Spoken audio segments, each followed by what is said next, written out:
अभी हम अब जानेंगे कि टीडीएस सर्टिफिकेट किस तरह के होते हैं जनरली, जो हमें चाहिए होता है या हम किसी एम्प्लॉय को इशू करते हैं अगर हम एम्प्लॉयर हैं तो बेसिकली हमें ये दो तरह के सर्टिफिकेट होते हैं जनरली जो ज़्यादातर यूज होते हैं। बाकी तो वैसे भी और भी हैं, बट जो बेसिक है वो दो हैं। एक होता है टीडीएस फॉर्म 16, एक होता है दूसरा टीडीएस फॉर्म 16A। जो टीडीएस फॉर्म 16 वाला जो सर्टिफिकेट होता है वो मिलता है सैलरीड एम्प्लॉय को। जैसे मैं कहीं जॉब कर रहा हूँ किसी के यहाँ और मेरा टीडीएस डिडक्ट होगा तो सामने वाला एम्प्लॉयर मेरे को टीडीएस सर्टिफिकेट देगा।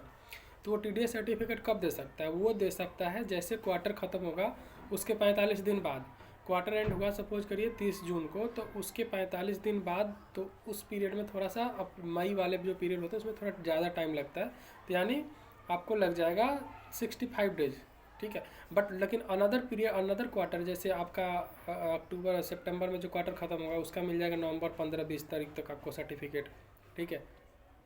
जो दिसंबर का क्वार्टर ख़त्म होगा उसका मिल जाएगा आपको फरवरी 15-20 तारीख तक।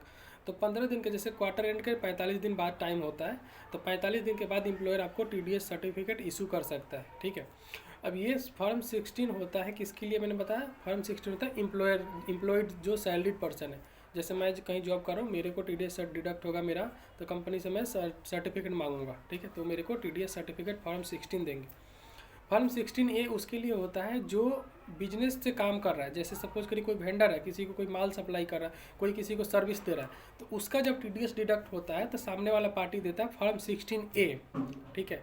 तो उसका, क्योंकि उसका सेक्शन अलग होता है, वो एम्प्लॉय नहीं है, तो उसके लिए अदर देन सैलरी मार्क कहा जाता है। उसको कहा जाता है अदर देन सैलरी और सैलरी। तो सैलरी में तो हम लोग अगर जो जॉब कर रहे हैं कंपनी में, अदर देन सैलरी में वो हो गए जो लोग उन कंपनी के साथ मिल के काम कर रहे हैं, वेंडर, उसके माल सप्लाई वाले हो गए, जो उसके सर्विस दे रहे हैं, उसके मेंटेनेंस वाले, इलेक्ट्रिसिटी, ठीक है। तो इस तरह के जो भी मतलब लोग इस मेंटेनेंस का जो काम करते हैं या कोई सर्विस देते हैं या कोई प्रोफेशनल सर्विस, जितने भी लोग उस कंपनी को हेल्प कर रहे हैं आउटसाइड, मतलब इंटरनली बाहर से, तो वो लोग होते हैं। उनकी टीडीएस कौन सी किस कैटेगरी में आएगी, कौन सा सर्टिफिकेट मिलेगा उन लोगों को मिलेगा फॉर्म 16A, ठीक है।